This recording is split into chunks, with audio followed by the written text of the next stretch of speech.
Now back to Redis 7.0. Our commitment to the Redis community, the open source project, and inspiring you to build with Redis has never been stronger. For me personally, it's gratifying to see how the open source project continues to grow with over 160 contributors, the amount of PRs, and just the sheer volume of new features that have come out with Redis 7.0. I'd like to welcome 3 members of the Redis core team to take us through Redis 7.0 highlights.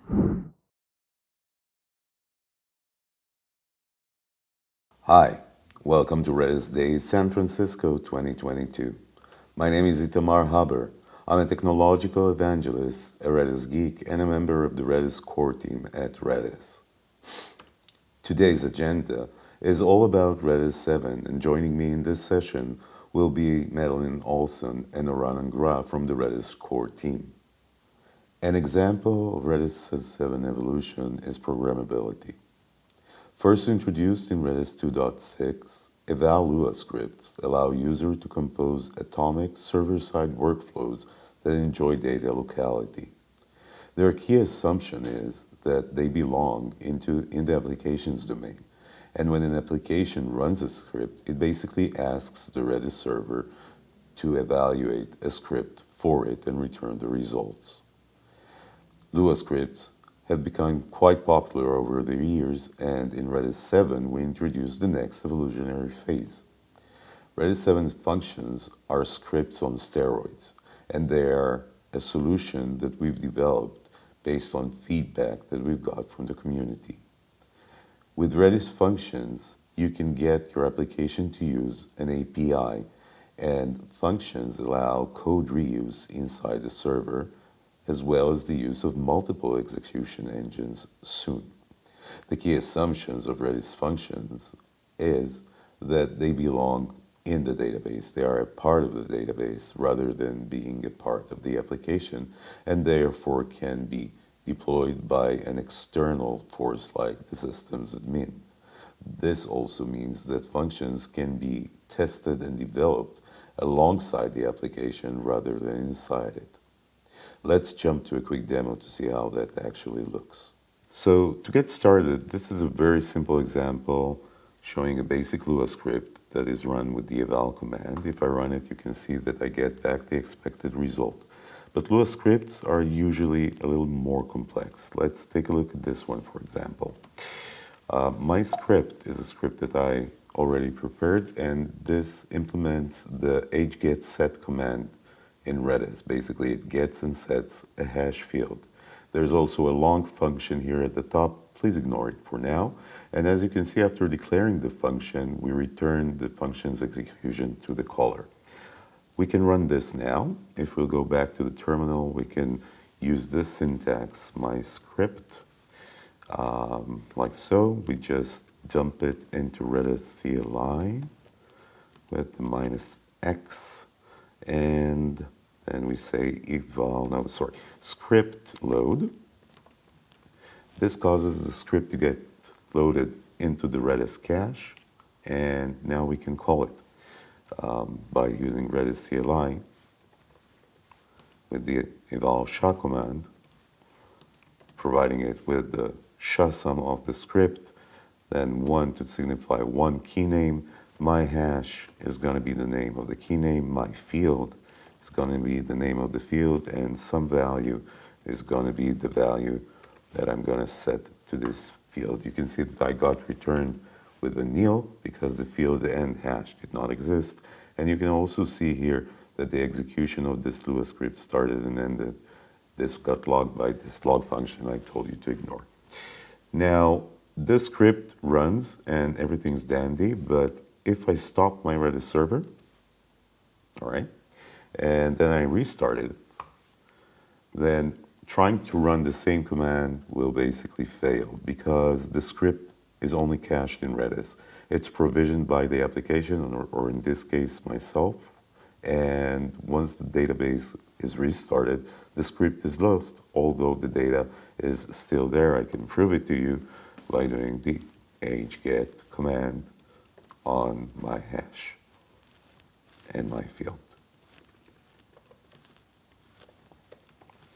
So either the application loads the script again or it turns to using functions. So let's get back to the script and compare it to a similar function that does the same thing.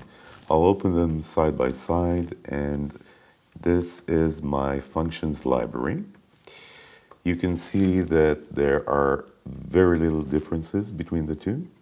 They are purely syntactical, and they're almost exactly the same, excluding perhaps the last line. In my Lua script, I return the result of the getSet Lua function. Whereas in my function, or rather my library, I register a function called getSet. The function itself doesn't get executed. Let's see how that works in practice. So back on the shell window, we can load the function. Loading the function is done with a similar trick.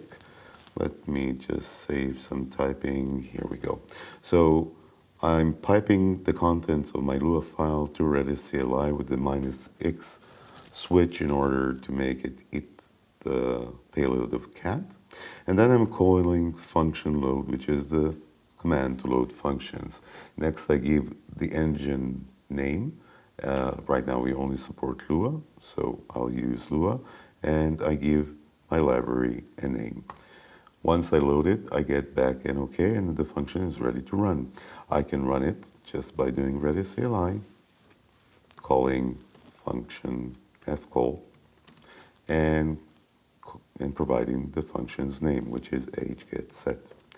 Next, I'm going to give it my hash key name and my field's name and some other value, right?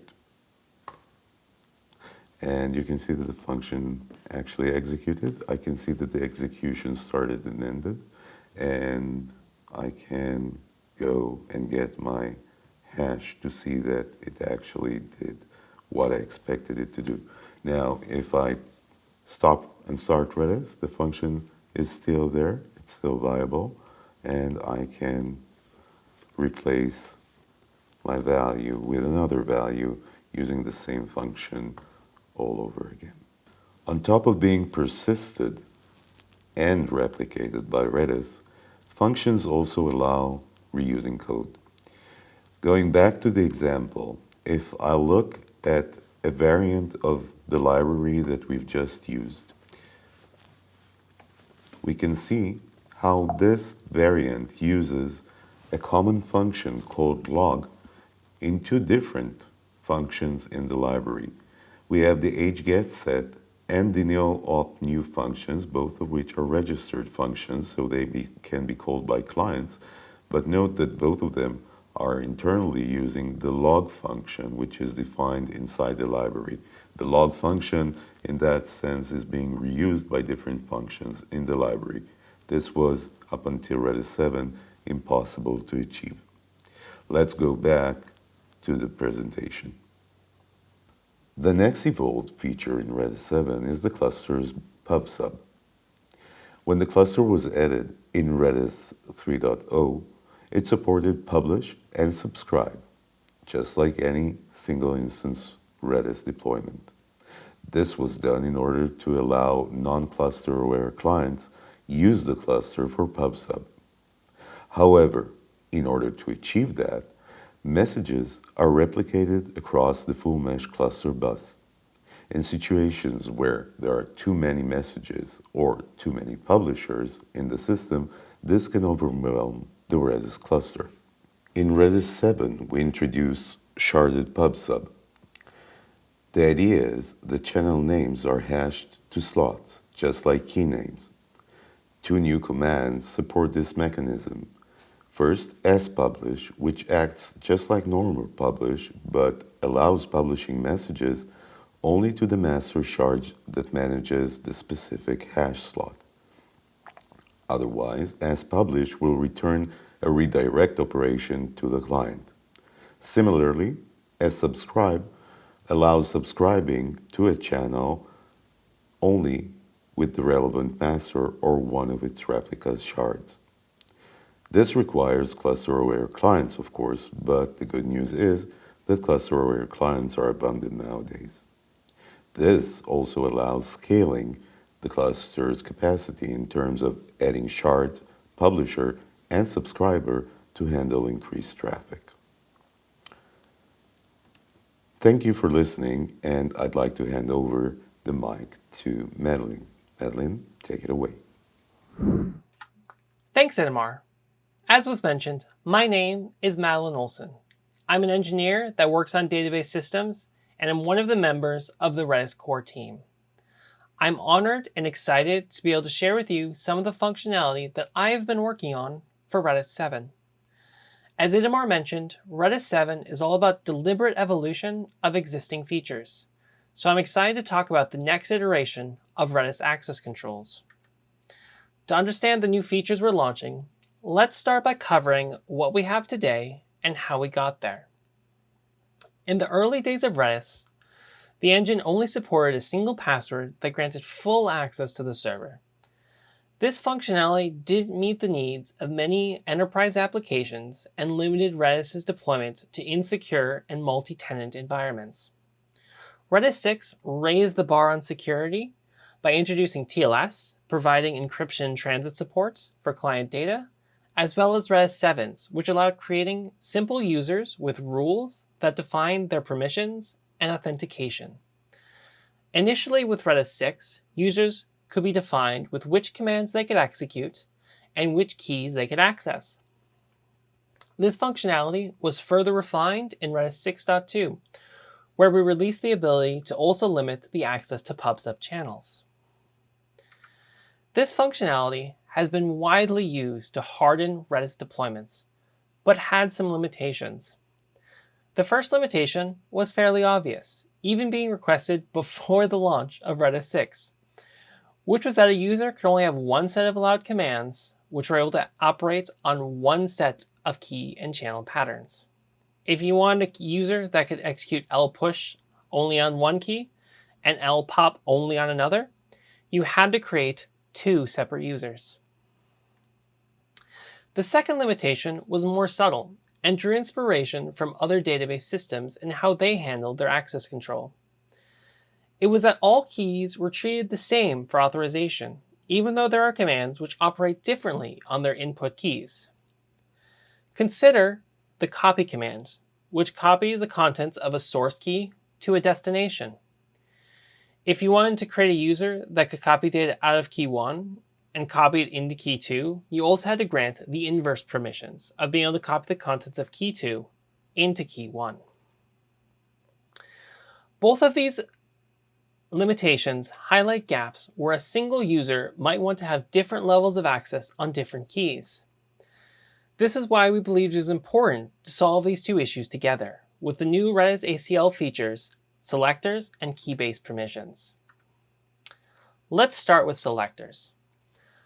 A selector is a collection of authorization rules that can be added to a user that is evaluated independently of other rules on that user. A user is able to execute a command if the root user permissions or any of the selectors match the input command. The syntax is very simple. You simply wrap a set of existing rules in parentheses. Selectors allow Redis users to solve the first limitation we mentioned, creating a user that only allows lpush on key 1 and lpop on key 2.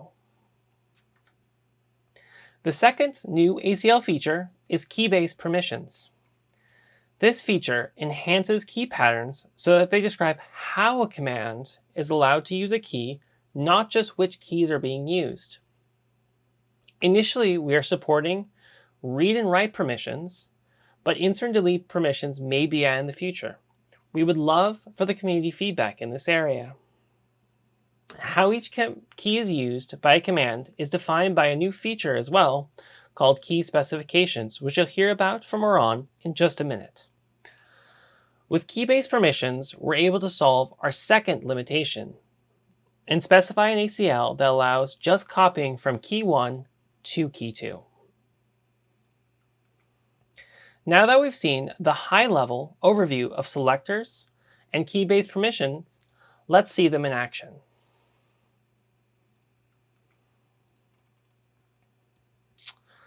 Let's start off by creating a user. This user has root permissions on lpush and on the key Madelyn Q. We're also going to add a second selector, which will grant access to the lpop commands on the key named Itamar Q. And finally, we're going to add one last selector, which grants all access to the commands in the hash category, also grant access to the copy commands, and we're going to grant write permission on the key named new user and read permission on the key name template. So we're going to go ahead and authenticate into this user. So let's verify that the permissions work the way we expect them to. We should have access to pop the item out of the queue called Itamar Q. And we can see that we're able to pop an item out, but we're not able to do the reciprocal of pushing an item into it. You can see this type of application might be useful if you have a consumer and a producer, and you don't want them to be able to interfere with each other. And while we can still validate that if this particular consumer also needs to produce to another queue, it's still able to push to its own given queue. Now let's see how the key-based permissions can work. In this example, we're going to imagine that we have some type of template, which we're storing in the key template, which we can see here has a name, hobby, and a favorite res command. When we want to instantiate a new user, we want to copy the data out of that template into a new key, which we have permission to do. We can then go and update that new key with the relevant information. The important bit here, though, is although we have permission to execute all of these commands, we still can't update the template itself. If we try to directly update the template by calling the hset command, we get a permission error.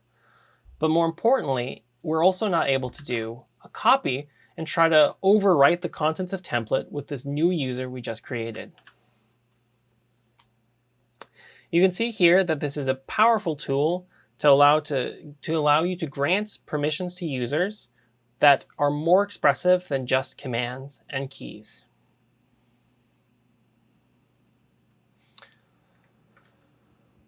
And with that, I'm going to hand it off to Oran, who's going to tell you more about Redis 7. Thank you for listening to my short demo about selectors and key-based permissions, and I hope you guys enjoy all of the functionality that's been built into Redis 7.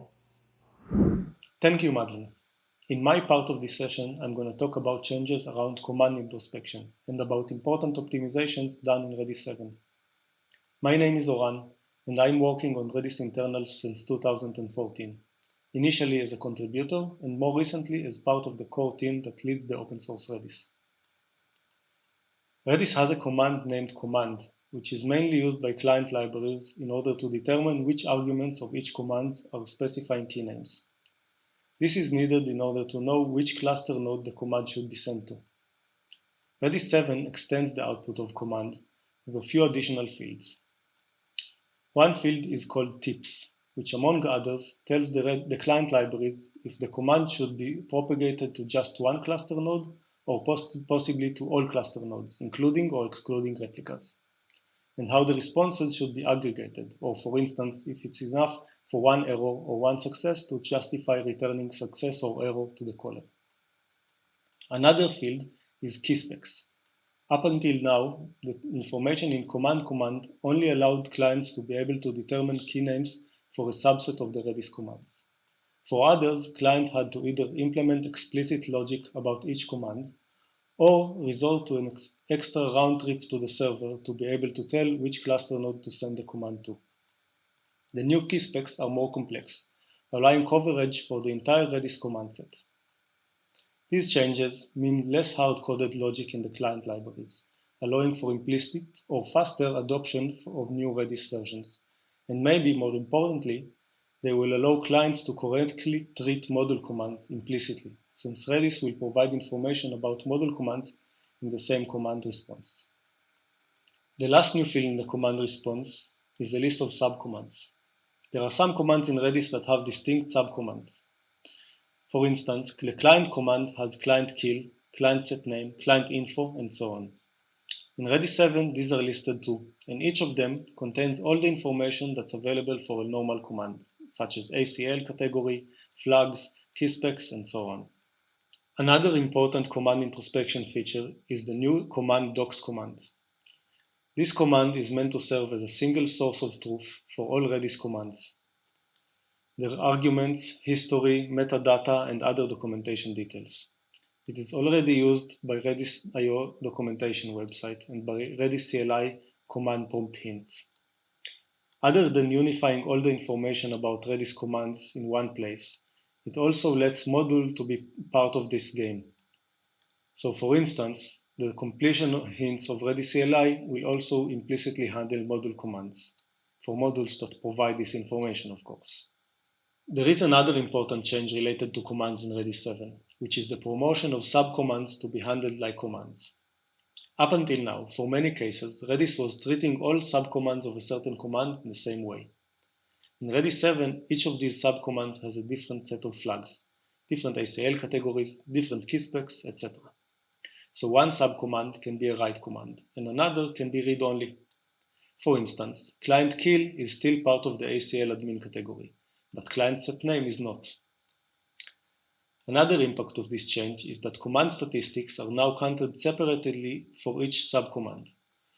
So it is possible to know the number of calls for config set and config get separately, rather than just the number of calls to config. This change also allows ACL for more fine-grained control, restricting access to specific subcommands, which was previously more limited. Now let's jump to optimizations. As we all know, Redis can persist to an AOF file, which is a log of all write commands that the server executed. When that log becomes too big, it needs to be compacted by rewriting it as a snapshot of the current dataset. This snapshot is then used as a base for additional incremental command logging.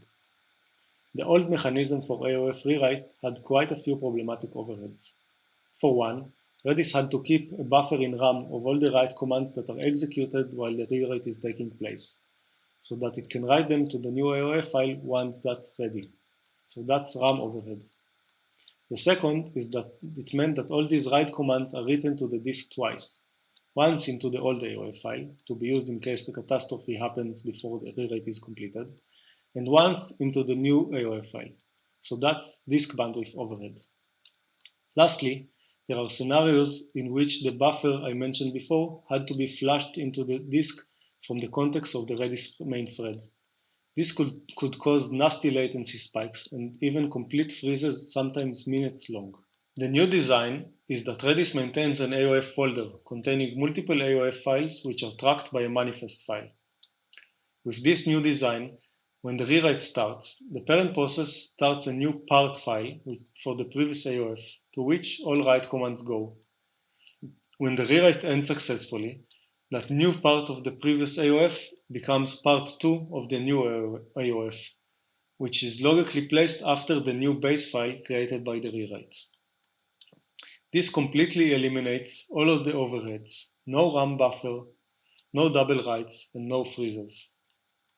It is interesting to note that this solution was suggested many years ago by several unrelated people, and only now in Redis 7 we decided it is the time for this change.